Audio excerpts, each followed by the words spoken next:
What's good, you guys? And I'm going for freaking 2, dog. And today we are going to review My Hero Academia All's Justice. So My Hero Academia All's Justice is a 3D battle action fighting game, and it's developed by Viking and is published by Bandai Namco Entertainment. And as always, we're definitely going to talk about the plot. So the plot follows Deku and the journey of the other characters in the final war between heroes and villains, and experience the climactic clash between All for One and One for All. So naturally, you're gonna simply go over the final season of My Hero Academia.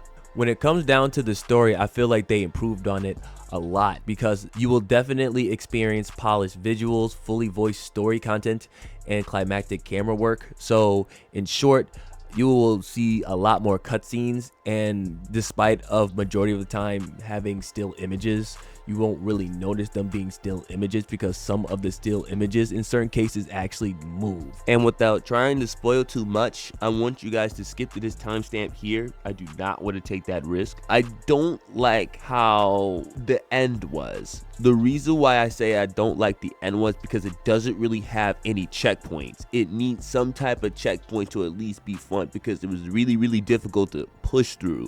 It took me, I would say, by the time that I've got done with it, it was like a good 30 times, dog. So regardless if you guys like it or not, you either A, need to make it easier, or you need to simply add checkpoints in it, because it was really freaking difficult to do. I like that the fact that they actually try to stay true to the lore, and you were able to reenact certain things that they did in the show. Again, I pay attention to detail with stuff like that, and again, I really do appreciate it. And that in turn made me a little bit more immersed with the game, and I would definitely say that it improved drastically compared to the last 2 installments. So with that out of the way, we're going to talk about the overall gameplay. I'm going to kind of repeat what I said in the last review that I made about My Hero. So majority of the core aspect of the game remained the same.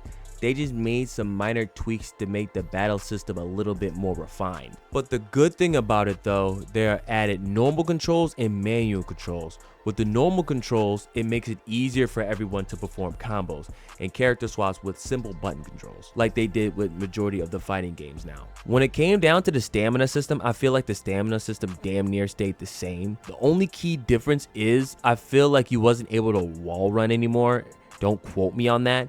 And even if you were able to, I don't think you are able to, because of how open and wide majority of the stages are. So obviously the sidekick system allows you to choose sidekicks that aid you in battles to do combos. The only key difference is the 3v3 tag team combat, where you could switch characters mid-battle to chain combos and perform assists and build tactical momentum. And you are also able to use the rising combat mechanic, where you can boost your attack power, your speed, and your quirk potency to create combat opportunities and extend pressure. They also changed on how the ultra super moves work. So instead of them being all together because of the dialogue and things, they made them single file. So you technically are able to synergize with practically almost any character that you want. It's just majority of the chemistry isn't going to be really there anymore. They have a total of 68 characters in this game, so the roster was beautifully expanded on. So majority of the characters that was in the first one and second one, you will definitely see here. Not only that, they also added a couple more. And what makes this game unique, that you could take control of your favorite UA student, pro hero, or villain, and you can utilize their quirks. Each character have their own specific moveset, but with some characters they did make some minor tweaks, but not all of them. Endeavor wasn't too OD like before. Bakugo is a lot more ruthless now, and I noticed that Mirko was a lot faster than I remember. The only thing that kind of sucks for me personally is because they technically didn't really do all of them. That's just a personal thing. But other than that, I feel like they definitely improved on the character roster tremendously though. Now I'm going to go over majority of the game modes. The archive battle mode is where you experience iconic battles across the full story of My Hero Academia. I feel like that mode is good because it gives people a chance to experience the full story of My Hero Academia. The only bad thing about it is the only way for you to progress through that mode, you need to progress through the team up mission mode. The team up mission mode is where you play with Deku and all of Class 1A tackling training exercises in virtual space. I definitely did have a lot of fun in that mode, but I did realize that it definitely took a lot of my time while playing that mode. Whenever you play the team up mission mode or the archive battle mode, you'll earn rewards. The only mode that I disagree with, and not only disagree with, that I just completely feel like it just shouldn't been in the game altogether, is the Hero Diary mode. The Hero Diary mode is where you play never before seen character moments. I feel like if you really want to get deep into the lore, I guess that mode is alright, but I feel that any other mode is better than that one. When it comes down to the multiplayer specifically, I would say that it's okay, because I feel like with the multiplayer, it's a little bit more stable than what it was. Of course, obviously, I do have my moments, but majority of the time, I didn't really have much of an issue. The community, on the other hand, y'all niggas have not changed, not one goddamn bit. So expect a whole bunch of Midoriyas, a whole bunch of freaking goddamn All Mights, and a whole bunch of other OD characters. Of course, there will be moments where you come across a person that wants to be different, but don't push your luck on it. The customization is also lacking too. When it comes down to the character profiles, I feel like that specific part is okay. When it comes down to the customization of the characters, of course, there's certain aspects of the customization is going to be alright, but just simply adding color palettes to the majority of the characters and then just call it a day, it makes you guys seem a little lazy. They technically did it in the last game, but they added gear to make the customization a little bit more fun. I just simply don't see that here.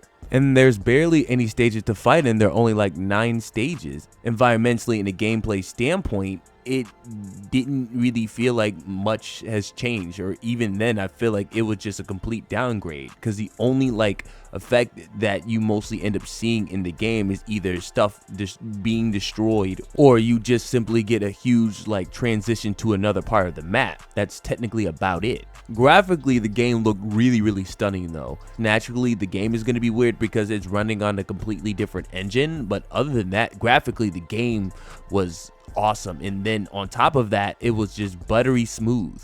And I definitely love their soundtrack because they actually use certain music from the anime in a certain extent. So obviously I jammed through the whole thing. But with that, I honestly think that I've gone over almost everything, so I'ma just hop on to the overview. So on the positive side of things, except for one specific part, I enjoyed the overall story.